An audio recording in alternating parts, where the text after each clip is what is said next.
ஐக்கியம் என்பது ரொம்ப முக்கியமானது. దేవునికి స్తోత్రం కలుగును గాక. ఆండవరుடைய నామమునకు మహిమ ఉండావதாக. మొదటి ఆరాధనలో మనము ఇది ఉదయకాలం మొదటి ఆరాధనలో ఫస్ట్ పార్ట్ ఈ వాక్యాన్ని చెప్పాను. அதிகாலை ஆராதனையிலே முதல் பாகத்தை நான் இந்த வசனத்திலிருந்து எடுத்து சொன்னேன். ఇప్పుడు రెండో భాగాన్ని మీకు నేను చెప్పబోతున్నాను. இப்பொழுது இரண்டாவது பாகத்தை நான் உங்களுக்கு சொல்ல போகிறேன்.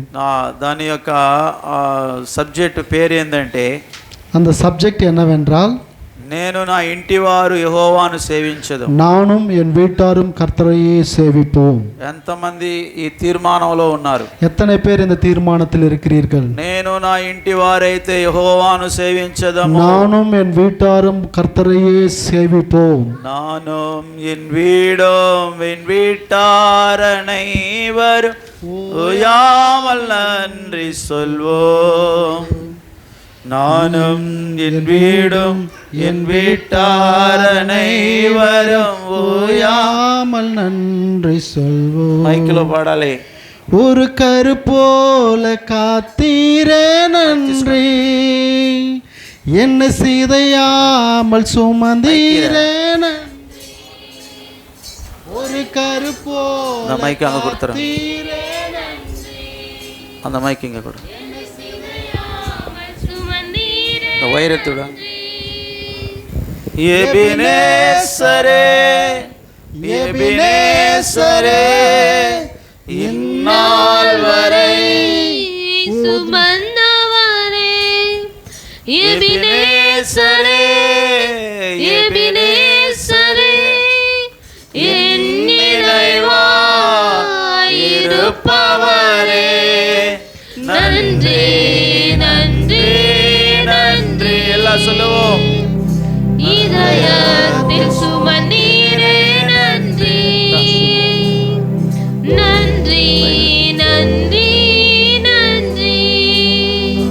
ஒரு கரு போல சுமந்தீரே நன்றி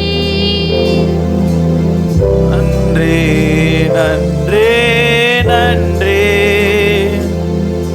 இதயத்தில் சுமந்தீரே நன்றி நன்றி நன்றி நன்றி. ஹல்லேலூயா హల్లెలూయా. நல்ல கரங்களை தட்டி கர்த்தரை மகிமைப்படுத்துவோம். అందరూ చప్పట్లు కొట్టి దేవుని నామాన్ని మహిమపరుద్దాం. கர்த்தர் அவரை தொழுது கொள்ளுகிற ஜனத்தை ஆண்டவர் இந்த கடைசி நாட்களே தேடிக்கொண்டிருக்கிறார். ఆయనను ఆరాధించు వారిని ఈ చివరి దినముల్లో ఆయన వెతుకుచున్నాడు. யோசுவா தேவனுடைய இருதயத்தில் இருந்த காரியத்தை கண்டுபிடித்தார். యెహోషువ దేవుని హృదయంలో ఉన్న కార్యములను కనిపెట్టెను. ஹல்லேலூயா హల్లెలూయా. அதனால தான் அவர் சொல்றார், நீங்கள் நதி அப்புறத்தில் இருக்கிற, அதாவது வசனத்தை யோசுவா 24:15 வசனத்தை வாசிக்கலாம். యెహోషువ 24:15 వాక్యం చదువు. கர்த்தரை சேவிக்கிறது உங்களுக்கு பார்வைக்கு ஆகாததாய் கண்டால் பின்னை யாரை சேவிப்பீர்கள் என்று இன்று தெரிந்து கொள்ளுங்கள். நதிக்கு அப்புறத்தில் உள்ள உங்கள் பிதாக்கள் சேவித்த தேவர்களை சேவிப்பீர்களோ? நீங்கள் வாசம் பண்ணுகிற தேசத்தை குடிகளாகிய எமோரியரின் தேவர்களை சேவிப்பீர்களோ? நானும் என் வீட்டாருமோ என்றால் కర్తరయే సేవిపోం என்றான். యెహోవాను సేవించుట మీ దృష్టికి కీడని తోచిన ఎడల మీరు ఎవరిని సేవించుదురో? నది అద్దరిని మీ పితరులను సేవించిన దేవతలను సేవించదురో? అమోరీల దేశమున మీరు నివసించుచున్నారే, వారి దేవతలను సేవించదురో? నేడు మీరు కోరుకొనుడి, మీరు ఎవరిని సేవింప కోరుకొనినను నేనును నా ఇంటి వారును యెహోవాను సేవించదము అనెను. హల్లెలూయా హల్లెలూయా. ప్రియమైన దేవునుடைய పిల్లలే, ప్రియమైన దేవుని పిల్లలారా, நானும் என் வீட்டாரும் என்றால் கர்த்தரையே சேவிப்போம் என்று பக்தன் சொல்லுகிறான். నేను మా ఇంటి వారును యెహోవాను సేవించదము అని దైవజనుడు అంటున్నాడు. அவர் சொல்லுகிறார், அவர் என்ன சொல்லுகிறார் என்றால், ఆయన ఏం చెప్తున్నారంటే அந்த ஜனங்களை பார்த்து சொல்லுகிறார், ఆ జనులను చూచి ఈ విధంగా చెప్పాను, கர்த்தருக்கு பயந்து దేవునికి భయపడి அவரை உத்தமமும் உண்மையுமாய் சேவித்து ఆయనను నీతితోను సత్యముతోను ఆరాధించి அந்த 14ஆம் வசனத்துல சொல்லப்பட்டது. 14వ వాక్యము உங்கள் చూచినట్లయితే பிதாக்கள் நதிக்கு அப்புறத்தில் எகிப்திலும் சேவித்த தேவர்களை அகற்றிவிட்டு கர்த்தரை சேவியுங்கள். మీ పితరులు నది అద్దరిని ఐగుప్తులో సేవించిన దేవతలను తొలగద్రోసి యెహోవాను సేవించుడి. హల్లెలూయా. హల్లెలూయా. பிரியமானவர்களே, ప్రియమైన వారలారా, எகிப்து தேசத்திலே இருக்கும் பொழுது, அடிமைத்தனத்தில் இருக்கும் பொழுது அந்த தேவர்களை சேவித்தீர்கள். ఎగిప్తు దేశంలో ఉన్నప్పుడు, దాస్యత్వంలో ఉన్నప్పుడు ఆ దేవతలను సేవించారు. ஆனால் అయినను இப்பொழுது தேவன் உங்களை எகிப்தினுடைய அடிமைத்தனத்தில் விடுதலை செய்து கொண்டு வந்திருக்கிறார். ఇప్పుడు దేవుడు ఆ దాస్యత్వం నుంచి దేవుడు మిమ్మల్ని విడిపించి బయటికి తీసుకొచ్చి ఉన్నాడు. கர்த்தர் தம்முடைய ஜனத்தை அவர் பாதுகாக்கிற தேவனாய் இருக்கிறார். దేవుడు తన జనులను చూసుకునే దేవుడుగా ఉన్నాడు. பாதுகாக்கிற தேவன், ఆయన కాచుకున్న దేవుడు, காப்பாற்றுகிற தேவன், ఆయన కాపాడు దేవుడు. அவர் உங்களுடைய நலன்களை விசாரிக்கிறவராய் இருக்கிறார். ఆయన మీ మంచి కోరుకున్న దేవుడు. హల్లెలూయా. హల్లెలూయా.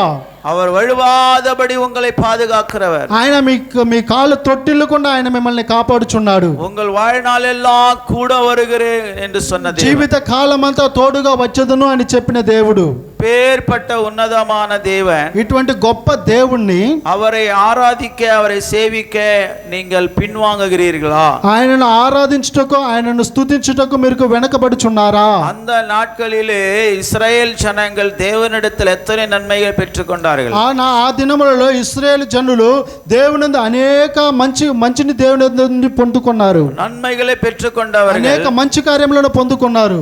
ஆனால் தேவனுக்கு நன்றி சொல்ல மறந்து போனார்கள். ఆయనను వాళ్ళు దేవునికి స్తుతి చెప్పుటకు, కృతజ్ఞత చెప్పుటకు మర్చిపోయారు. பிரியமான சகோதரனே, சகோதரி, ప్రియమైన సహోదర సహోదరి, நீ எப்படி இருக்கிறாய்? నువ్వెలా ఉన్నావు? நான் கர்த்தரிடத்தில் ஒரு நன்மையும் பெற்றுக்கொள்ளல சொல்றவங்க மட்டும் அல்லேலூயா சொல்லுங்க. నేను దేవుని యందు ఒక నన్మను పొందుకోలేదు అని చెప్పేవారు మాత్రం చేతులెత్తి హల్లెలూయా చెప్పండి. ఒక మేలు కూడా నిన్ను దేవుని దగ్గర పొందలేదనే వాళ్ళు ఉండే அல்லேலூயா చెప్పండి. ஒரு நன்மையும் நான் பெற்றுக்கொள்ளவில்லை என்கிறவர்கள் ஹல்லேலூயா சொல்லுங்க. అందరూ எல்லாருமே நீங்க நன்மை பெற்றவர்கள். అందరూ దేవుని యందు మేలు పొందినవారు. ஆனால் అయినా அவரை சேவிக்கிறதுல நீங்கள் பின்னால வாங்குகிறீர்கள். ఆయనను సేవించడంలో మనము వెనుకబడుచున్నాము. அந்த யோசுவா சொல்லுகிறார், యోషువ చెప్తున్నాడు, நானும் என் வீட்டாருமோ கர்த்தரையே சேவிப்போம் என்று சொல்லி, నేను మా ఇంటి వారిని యెహోవాను సేవించుదాము అని చెప్పుచున్నాడు. ஆண்டவர் சமூகத்துல, ఆయన సముఖమునందు தேவனுக்கு முதலிடத்தை கொடுக்க கற்றுக்கொள்ளாமல் போகிறவர்கள், దేవునికి మనము ముందు స్థలము ఇవ్వడానికి వెనుకబడువారు. அவரை தொழுது கொள்ளுகிற விஷயத்திலே யார் பின்வாங்குகிறீர்களோ, ఆయన స్తుతించే విషయంలో ఎవరు వెనుకబడుచున్నారో, நீங்கள் நிச்சயமாய் அநேக நன்மைகளை பெற்றுக்கொள்ள முடியாது. మీరు నిశ్చయముగా అనేక మేలులు పొందుకొనలేరు. ஆண்டவரிடத்தில் நன்மை பெற்ற நாம் ఆయన యందు మేలు పొందుకున్న మనము தீமை அனுபவிக்க கூடாதா என்று யோபு சொல்லுகிறார். కష్టమును అనుభవించకూడదని యోబు దైవజనుడు చెప్తున్నాడు. హల్లెలూయా. హల్లెలూయా. ஆண்டவர் நன்மையின் மேல நன்மையை, கிருபை மேல கிருபையை கொடுத்து கொண்டே இருக்கிறார். ఆయన కృపకు కృపను, మేలుకు మేలును దయచే దేవుడుగా ఉన్నాడు. ஆனால் ஒரு கையை தூக்கி ஸ்தோத்திரம் பண்றதுக்கு ஒரு మనసు இல்ல. ఆయనలో చేతులెత్తి స్తుతించడానికి మనకి మనసు లేదు. ஒரு நாளைக்கு ஒரு 100 ஸ்தோத்திர பலி சொல்றதுக்கு இஷ்டப்பட மாட்டேன்றீங்களே. ఒక రోజుకి ఒక 100 స్తోత్ర బలులు చెప్పడానికి మనకి ఇష్టం రాకుండా పోతుంది. எத்தனை பேர் மனசாட்சியோடு சொல்ல முடியும், நாங்க ஒரு 100 ஸ்தோத்திர பலி நான் டெய்லியும் சொல்றேன்னு சொல்றாங்க? ఎంత మంది మంచి మనసుతో చెప్పగలరు నేను రోజు 100 స్తోత్ర బలులు చెప్తున్నాను అనేసి? చేతులెత్తుదమ్మా. உண்மையே சொல்லணும், 100 ஸ்தோத்திர பலி நான் சொல்றேன்றோம். నిజం మాత్రం చెప్పండి, రోజు నేను 100 స్తోత్ర బలులు చెప్తున్నాను అనేసి. ஒன்று மாத்திரம் கையெழுத்துது, ఒకరు మాత్రమే చేతులెత్తుచున్నారు. பாதி இன்னொன்று கை மூக்கு வரைக்கும் கை வச்சுக்கோங்க.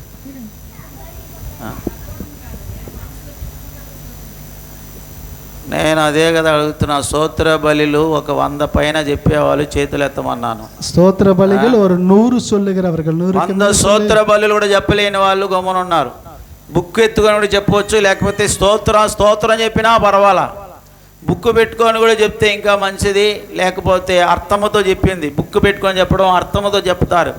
మరి అర్థం అంటే స్తోత్రం చెప్పినప్పుడు అది చదివి చెప్పడం అనేది అవకాశం ఉన్నప్పుడు చదువుకున్న వాళ్ళు చెప్పవచ్చు. అయితే చదువు లేని వాళ్ళు ఏం చేస్తారంటే బాగా ఇక్కడ పెద్దమ్మ ఒక పెరియమ్మ ఒక అమ్మ వరదింగే பெரியம்மா வராங்க. ఇక ఒక పెద్దమ్మ వస్తున్నారు. அந்த అమ్మ வந்து ఆండవరే సోత్రం, గొప్ప దేవా సోత్రం, మంచి దేవా సోత్రం చెప్తా ఉంటారు. அவர்கள் ஆண்டவரே ஸ்தோத்திரம், நல்லவரே ஸ்தோத்திரம், வல்லவரே ஸ்தோத்திரம் என்று சொல்லிக் கொண்டிருப்பார்கள். ஆமா, அப்படி சொல்லலாம். అలాగే మనం చెప్పవచ్చు. హల్లెలూయా, హల్లెలూయా. కర్తర్ நல்லவர் நல்லவர் நல்லவர், அது ஒரு ஸ்தோத்திர பலி தான். దేవుడు మంచివాడు మంచివాడు మంచివాడు, అది స్తోత్ర బలులే. హల్లెలూయా, హల్లెలూయా. நீங்க வாயை திறந்து ஆண்டவரை துதிக்கணும் சொல்லி தான் ஆண்டவர் விரும்புறாரு. మీరు నోరు తెరిచి దేవుని స్తుతించాలి అనేది దేవుడు చెప్తున్నాడు. రోమருக்கு ఇది నిరువతలే ఆండவர் திட்டவட்டமா சொல்றாரு. రోమీయులకు రాసిన పత్రికలో ఆయన క్లియర్ గా దేవుడు చెప్పి ఉన్నాడు, தேவன் என்று அறிந்த பிறகு நீ ஸ்தோத்திரம் சொல்லாமல் இருப்பது உன்னுடைய ஜீவியத்திலே அது எப்பேற்பட்டதா இருக்குதான் பாருங்க. చూడండి, రోమీయులకు రాసిన పత్రిక, தேவனை அறிந்தோம் దేవుని తెలుసుకు ఎరిగినను. ரோமா 1ஆம் அதிகாரம்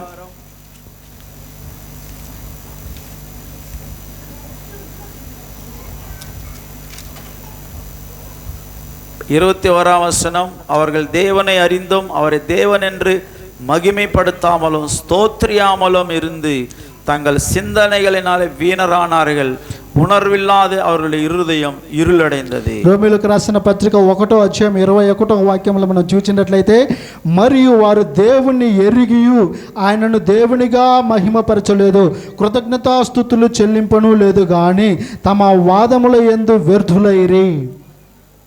இன்னொரு வசனம் அப்படியே கீழே, உணர்வில்லாத அவருடைய இருதயம் இருள், వారి అవివేక హృదయము అంధకారమాయెను. ஹல்லேலூயா, హల్లెలూయా.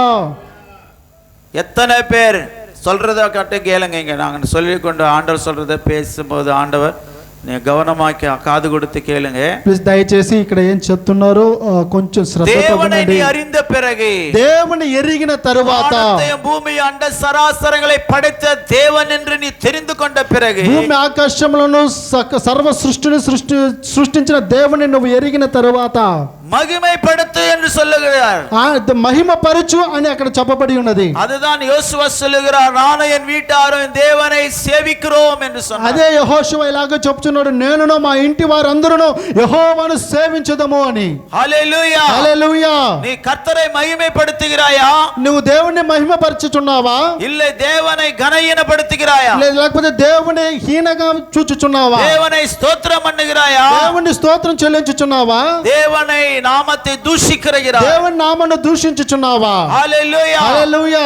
సహోదరనే సహోదరియే, సహోదర సహోదరి, தேவனை நீ அறிந்த பிறகு దేవుని నువ్వు ఎరిగిన తరువాత அவரை நீ மகிமைப்படுத்த வேண்டும். ఆయనను నువ్వు మహిమపరచవలేను. மகிமைப்படுத்தும்படியாகவே நீ வாழ வேண்டும். మహిమపరచునట్లుగా నువ్వు జీవించవలేను. தேவனை குறித்து அறிந்தாரா?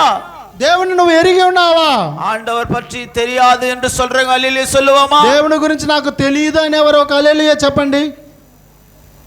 எல்லாருக்கும் தெரிந்திருக்கு. అందరికి దేవుని గురించి తెలుసు. எல்லாரும் அறிந்தவர்கள் தான் தேவனை. అందరూ దేవుని ఎరిగి ఉన్నారు. ஆனால் தேவனை அறிந்த பிறகு என்ன செய்யணும்? అయితే దేవుని ఎరిగిన తర్వాత ఏమి చేయాలి? அவரை மகிமைப்படுத்த வேண்டும். ఆయనను మహిమపరచాలి. எப்படி మహిமைப்படுத்துவது? ఎలాగ మహిమపరచాలి? హల్లెలూయా, హల్లెలూయా, హల్లెలూయా, హల్లెలూయా. அவருடைய நாமத்தை எப்பொழுது நாம் துதிக்க இருக்க வேண்டும். ఆయన నామమును ఎప్పుడు స్తుతించేవారుగా మనం ఉండాలి. அவரை మహిமைப்படுத்துவது என்றால், ఆయన మహిమపరచడం అంటే அவருடைய நாமத்துக்கு கனவீனத்தை கொடுக்கக்கூடிய காரியங்களை நாம் செய்யக்கூடாது. ఆయన నామాన్ని హీనంగా పరిచే ఏ కార్యమును మనం చేయకూడదు. ஐயோ இந்த புள்ள பாரு கர்த்தருக்காக இப்படியா பிரயாசப்படுகிறானே, చూడు, అయ్యో ఈ బిడ్డను చూడు, దేవుడి కొరకు ఎంతగా ప్రయాసపడుచున్నారో. இவர் பாரு ஆண்டவருடைய ஊழியத்துக்காக இவ்வளவு காணிக்கை கொண்டு வந்து கொடுக்கிறாரு. ఈయన చూడు, ఆయన ఆ దేవుని సేవ కొరకు ఎంతగా కానుకలు తెచ్చి ఇస్తున్నారో. அதெல்லாம் ஆண்டவரை மகிமைப்படுத்துகிற காரியம். దేవుని నామాన్ని మహిమపరిచే కార్యములు. ஆபேலும் காயினும் தேவன் சமூகத்திலே பலியிட்டார்கள். హేబేలు కయీను దేవుని సముఖమునందు బలి అర్పించురి. ஆனால் ஆபேலுடைய காணிக்கை கர்த்தர் ஏற்றுக்கொண்டார், மகிமைப்பட்டார். అయితే హేబేలు యొక్క కానుకను దేవుడు అంగీకరించిన దాని యందు మహిమపరచబడెను. ஆனா காயின் கொண்டு போனது, అయితే కయీను తీసుకువెళ్ళిన அந்த காணிக்கை ஆண்டவர் ஏற்றுக்கொள்ளவில்லை. ఆ కానుకను దేవుడు ఎన్నుకోలేదు. அப்படின்னு అర్థం என்ன? దానికి మీ అర్థం ఏంటి? அவரை மகிமைப்படுத்த தெரியல இந்த புத்தி கட்டவனுக்கு. ఆ కయీనుకు దేవుణ్ణి మహిమపరచడానికి தேவனை மகிமைப்படுத்த தெரியாத இந்த மூர்க்கன் தன் சகோதரனை கொன்று போட்டான். దేవుని మహిమపరచడానికి తెలియని ఈ మూర్ఖుడు తన సహోదరుని చంపివేశాను. அங்க பாக்குறோம், అక్కడ చూస్తున్నాము அவரை ஸ்தோத்திரியாமல் இருந்து కృతజ్ఞతాస్తుతులు, వాళ్ళు కృతజ్ఞతాస్తుతులు చెల్లించకుండా హల్లెలూయా హల్లెలూయా அப்போ கர்த்தரை மகிமைப்படுத்தல, దేవుని మహిమపరచలేదు, கர்த்தரை ஸ்தோத்திரம் பண்றதில்ல, దేవునికి కృతజ్ఞతాస్తుతులు చెల్లింపను లేదు. இந்த ரெண்டு சொல்லாதனால ఈ రెండు చెయ్యనందున அவங்க சிந்தனைகள் வீணான சிந்தனைகள் வந்து விட்டது. వాళ్ళకి స్తోత్రం వ్యర్థమైన తలంపులు వీణాన సిందనే వందాచి. వాళ్ళ హృదయంలోకి వ్యర్థమైన తలంపులు వచ్చును. కాయినికి என்ன వీణాన సిందనే வந்தது? కైనికి వ్యర్థమైన తలంపు ఏమి వచ్చింది? అడే ఇవనుடைய కాணிக்க மட்டும் அந்த ஆண்டவர் ஏத்துக்கினாரே. అయ్యో ఈయన నా తమ్ముడి కాணிక మాత్రం దేవుడు ఎన్నుకున్నాడే. ఏ కాணிక ఏற்றுకోలే, నా కానుకను అంగీకరించలేదు, ఇవన పోటు తల్లడం சொல்ல, ఈవెన చంపేయాలనుకున్నాడు. இந்த ఆలోచన யாரு கொடுத்தது? ఈ ఆలోచన ఎవరు ఇచ్చారు? పిశాసు, సాతాను. அப்ப அந்த ఆలోచన யாரு எப்படி வந்தது? யாரு ఆ ఆలోచన ఎలా వచ్చింది? చెప్పే వినాలా సహోదరులారా వినండి. వచ్చింది ఎందుకో? హల్లెలూయా హల్లెలూయా.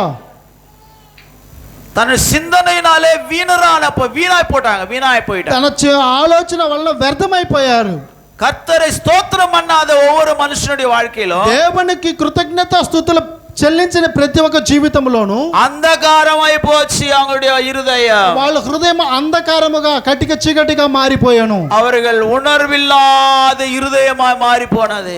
వాళ్ళ స్పర్శ లేని హృదయముగా మారిపోయింది. ఉణర్వు పోచి அந்த இருதயம், వాళ్ళ హృదయంలో ఒక స్పర్శ లేదు. அந்த இருதயம் కఠినపట్టు పోచి వాళ్ళ హృదయం కఠినపరచబడెను, இருளடைந்தது.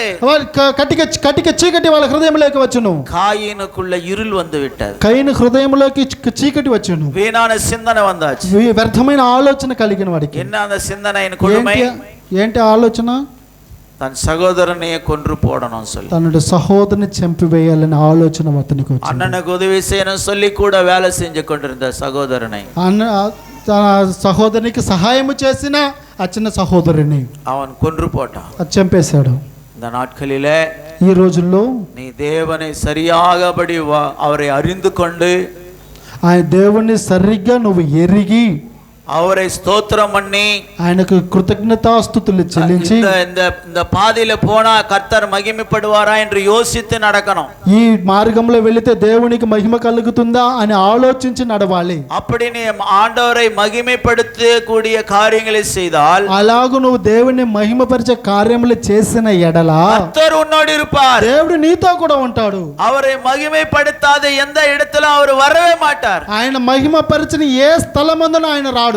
அந்த வசனம் இந்த எண்ணாகமம் 6:23 சொல்லப்பட்டது. సంఖ్యాకాండం 6:23లో మనం చూసినట్లయితే அவர் నామத்தை ఉచ్చరిக்கிற எந்த இடத்துல வந்து நான் அவர்களை ஆசీర్వదిப்பேன் என்று சொன்னார். ఆయన నామాన్ని స్తుతించే ప్రతి చోటన ఆయన వచ్చి ఆయన వారిని ఆశీర్వదించదనని అక్కడ చెప్పబడి ఉన్నది.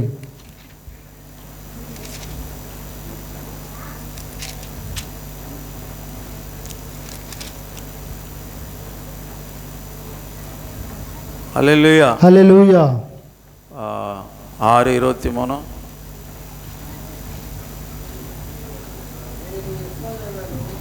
ஆரோனோடு குமாரனோடு சொல்ல வேண்டியது என்னவென்றால், நீங்கள் இஸ்ரவேல் புத்திரரை ஆசீர்வதிக்கும் போது அவர்களை பார்த்து சொல்ல வேண்டியதாவது, கர்த்தர் உன்னை ஆசீர்வதித்து உன்னை காக்க கடவர். கர்த்தர் தம்முடைய முகத்தை உன்மேல் பிரகாசிக்க பண்ணி உன்மேல் கிருபையா இருக்க கடவர். கர்த்தர் தம்முடைய முகத்தை உன்மேல் பிரசன்னமாக்கி உனக்கு సమాధానం కట్టలిడ కడవర్ என்பదే. హల్లెలూయా హల్లెలూయా. యెహోవా ఇలాగ సెలవిచ్చును, నీవు అహరోనుతోనూ అతని కుమారులతోనూ ఇలాగనము, మీరు ఇశ్రాయేలీయులను ఇలాగ దీవింపవలెను. యెహోవా నిన్ను ఆశీర్వదించి నిన్ను కాపాడును గాక. యెహోవా నీకు తన సన్నిధిని ప్రకాశింపజేసి నిన్ను కరుణించును గాక. యెహోవా నీ మీద తన సన్నిధి కాంతి ఉదయింపజేసి నీకు సమాధానము కలుగు చేయను గాక. అట్లు వారు ఇశ్రాయేలు మీద నా నామమును ఉచ్చరించుట వలన నేను వారిని ఆశీర్వదించెదను. హల్లెలూయా హల్లెలూయా. அங்கே சொல்லப்பட்டது, அப்பொழுது நான் அவர்களை ஆசீர்வதிப்பேன், అప్పుడు నేను వారిని ఆశీర్వదించెదను. இவ்விதமாய் அவர்களின் நாமத்தை இஸ்ரவேல் புத்திரர் மேல் கூற கடவர்கள். ఈ విధముగా వారు ఇశ్రాయేలు మీద నా నామమును ఉచ్చరించుదురుగాక. హల్లెలూయా. హల్లెలూయా. ஆண்டவர் நாமத்தை நீ எப்பொழுது அறிக்கை பண்ணுகிறாயோ ఆయన నామమును నువ్వు ఎప్పుడు ఉచ్చరించుచున్నావో அப்போது கர்த்தர் அவர் பிரசன்னமாகுவார். అప్పుడు ఆయన ప్రసన్నత దిగి వచ్చును. எதுக்காக உங்களை ஜெபத்தை வா தம்பி தம்பி ஜெபத்துக்கு வான்னு சொல்லி எதுக்கு சொல்றேன்?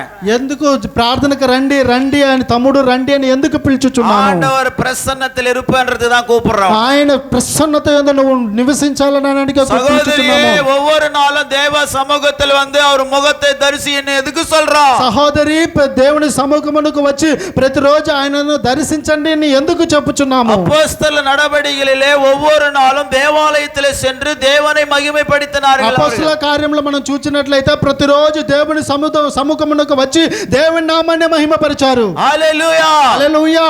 ஒவ்வொரு நாளும் ஆண்டவர் சமூகத்துக்கு என்ன வேலை வெட்டி இல்லையா உங்களுக்கு? ప్రతిరోజు దేవుని సముఖమునకు రావడానికి వాళ్ళకి వేరే పని లేదా?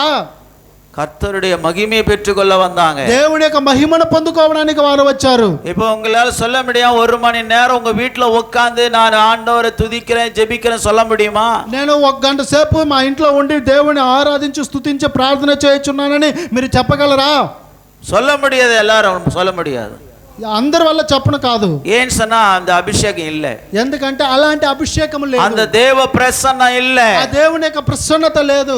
தாராளமா போய் தேவ சமூகத்திலே ஆண்டவர் சமூகத்திலே முட்டி போட்டு 2 கையை மேல தூக்கி ஏசப்பான்னு கூப்பிடுறதுக்கு அந்த మనసాட்சி இல்ல. செத்து போச்சு. నిండు మనసుతో దేవుని సముఖం నందు నేరుగా మోకరించి దేవుడా అని పిలిచే మనసు లేదు. ஏன் சொன்னா தெய்வத்தோடு சம்பந்தம் போச்சு. ఎందుకనగా దేవునితో ఉన్న బంధము తెగిపోయింది. தேவனோடு இருக்கிறதான அந்த உறவை பற்றி ஒரு மகிமை మండకి ఏర్ల కొంచెం పేరుకి దేవునితో కూడా ఉన్న ఆ ఐక్యత గురించిన ఆ బంధము మన హృదయంలోకి ఎక్కడం లేదు. అది எப்ப பார்த்தாலும் இந்த சரீரத்தை தான் பார்த்துன்னு இருக்குது. ఎప్పుడు చూచినా శరీర కార్యములనే చూచుచుంది. உலகத்தை அப்படியே ஆடம்பர வாழ்க்கையை ఆశயா பார்க்கறாங்க. ఈ లోకంలో ఉన్న జీవితాలని అంత ఆతృతతో చూచుచున్నారు.